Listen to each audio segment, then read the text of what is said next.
Oi, gente. Eu espero que vocês estejam bem. Ah, Nós vamos continuar aqui a nossa aula de filosofia. Na aula anterior e também na nossa live, a gente falou um pouquinho sobre a questão do pensamento, né? Como formar os nossos pensamentos, como os nossos pensamentos são formados vindo das informações do mundo exterior, e aí a gente processa através da nossa reflexão e depois se expressa através desse pensamento, né? E agora nós vamos tratar do assunto em relação ao diálogo, na própria questão de se expressar.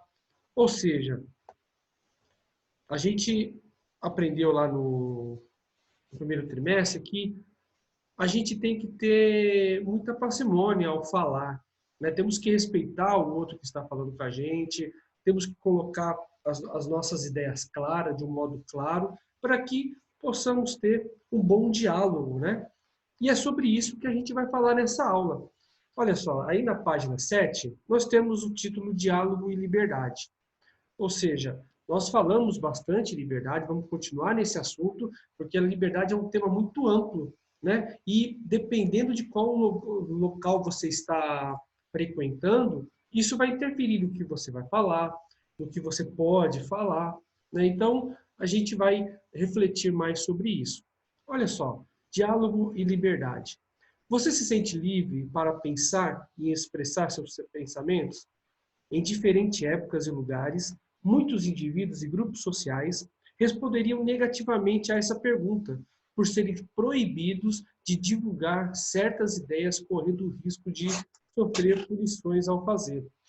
Nos últimos séculos, porém, inúmeras pessoas e movimentos e instituições têm lutado para garantir a cada pessoa os direitos de pensar por si mesmo e expressar livremente seus pensamentos.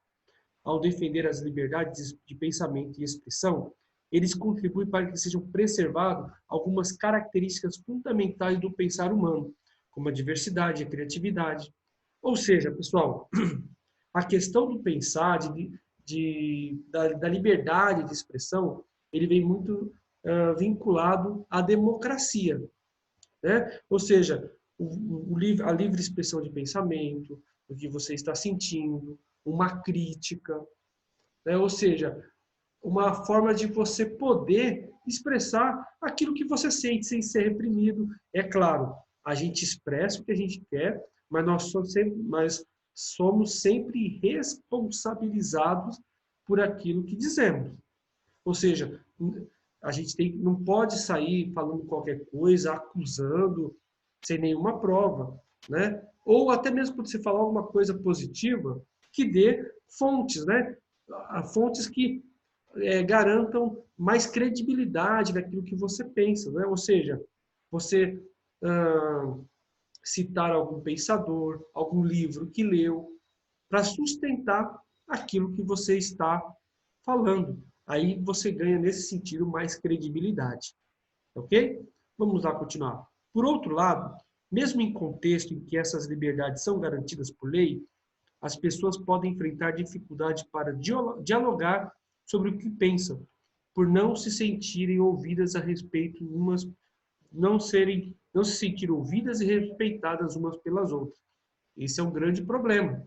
Ou seja, quando uma pessoa é desrespeitada, ridicularizada, apenas por pensar diferente, apenas por ter uma cultura diferente, isso acaba inibindo as pessoas de poder se manifestar. Continuando. Entretanto, o diálogo é um procedimento muito valorizado no âmbito da filosofia. A gente comentou que lá em Sócrates, a questão de colocar o pensamento, de falar, né, de sempre refletir, era muito importante. Ou seja, faz parte, é uma, uma virtude do ser humano, né? E o que nos faz humano também é a gente refletir, fazer planos, colocar aquilo que nós estamos sentindo. Ou seja, se lembra quando eu conversei para vocês que nós podemos falar o que sentimos e os animais não, eles agem por instinto, né? Agem por necessidade. A gente não precisa disso, a gente pode calcular, falar na hora certa, ter vontades, determinadas vontades na hora certa. poder reconhecer algo que pode nos fazer mal ou que pode fazer bem para nós. Ou seja, nós podemos raciocinar tudo o que está à nossa volta e emitir uma opinião sobre aquilo, um sentimento, ou seja, formas de se expressar. Ok? Vamos continuando lá. Trata-se de uma forma de comunicação por meio da linguagem, que envolve atos como afirmar, perguntar, responder e assim colocar ideias em movimento. Para você que está em casa acompanhando, grifem essa parte aqui, tá? Ou seja, mostrando que o diálogo é algo muito valorizado pela filosofia, né? E as suas formas de se colocar nesse diálogo, como nos atos de afirmar, perguntar, responder, ele deixa claro, ou pretende deixar claro, as suas ideias, né? Colocar suas ideias em movimento, em reflexões, ok? Além disso, um bom diálogo reúne pessoas em uma espécie de trabalho em que elas dependem de esforços para obter pensamentos mais abrangentes, significativos e justificados por bons argumentos. Olha só como eu coloquei aqui, bons argumentos, né?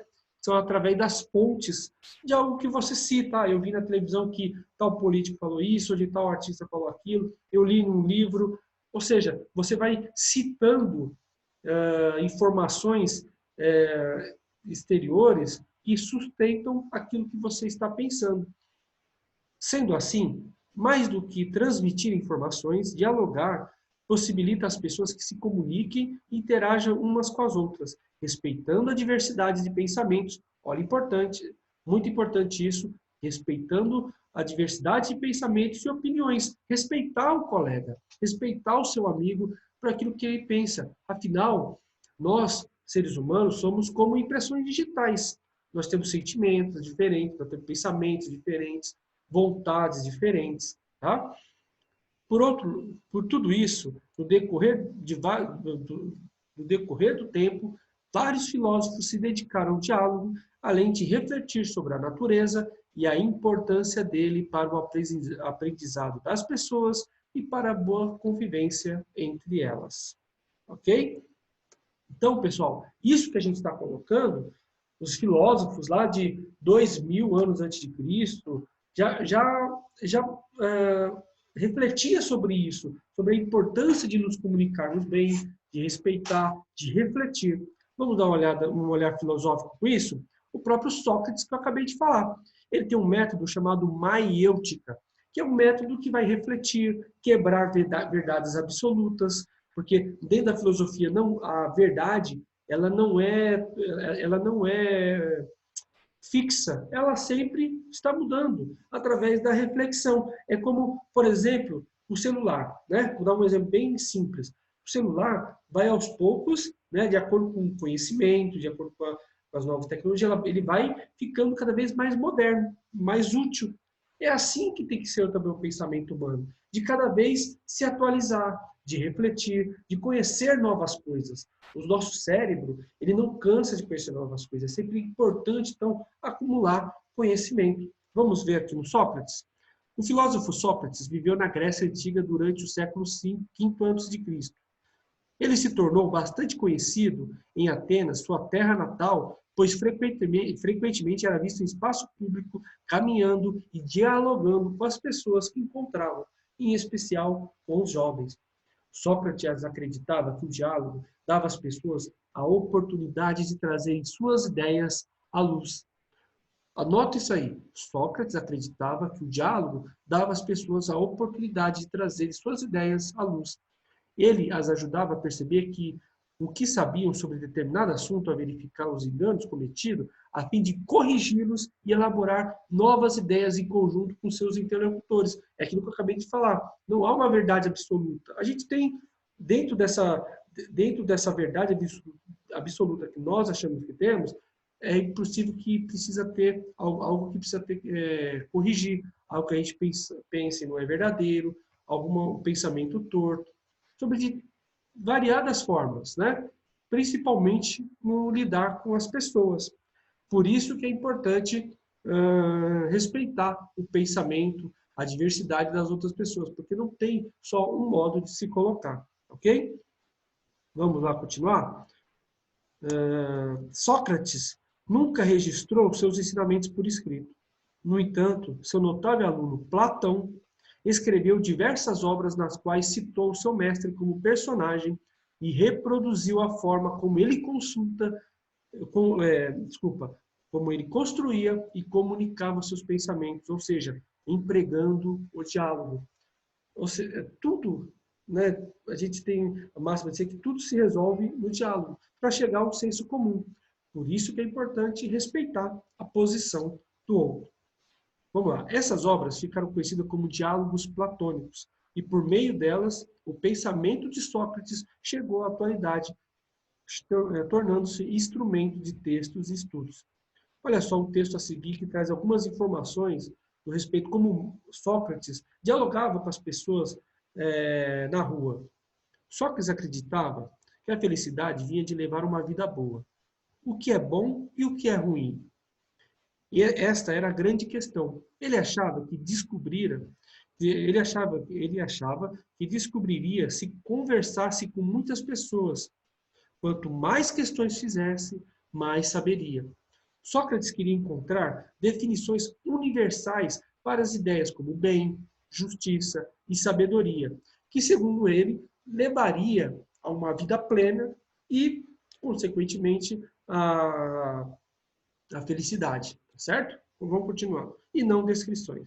Sabia que, ao ser capaz de descrever, por exemplo, um ato de coragem, as pessoas poderiam ser capazes de reconhecer a essência da coragem inerente ao ato. Ou seja, é pelo exemplo, pelo diálogo, pela reflexão que você daria conceitos a determinadas palavras. Como coragem, né? Que ele colocava o seguinte, se ele se pudesse ter um jeito de descrever o que seria, por exemplo, um ato de coragem, qualquer que seja a sua ação, as pessoas poderiam ser capazes de reconhecer essa essência que faria bem ao ser humano.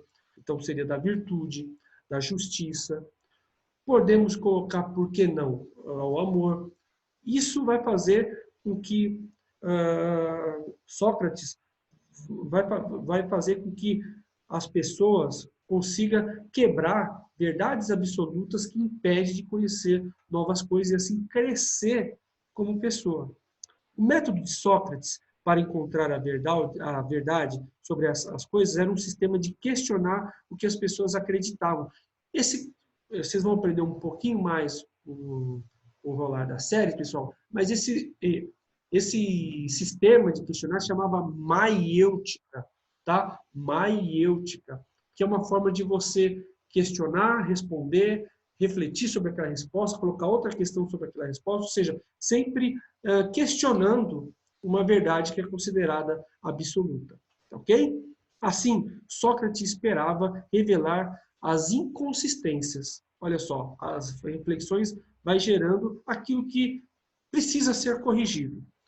Ele pensava que a verdade só poderia ser encontrada com muito trabalho.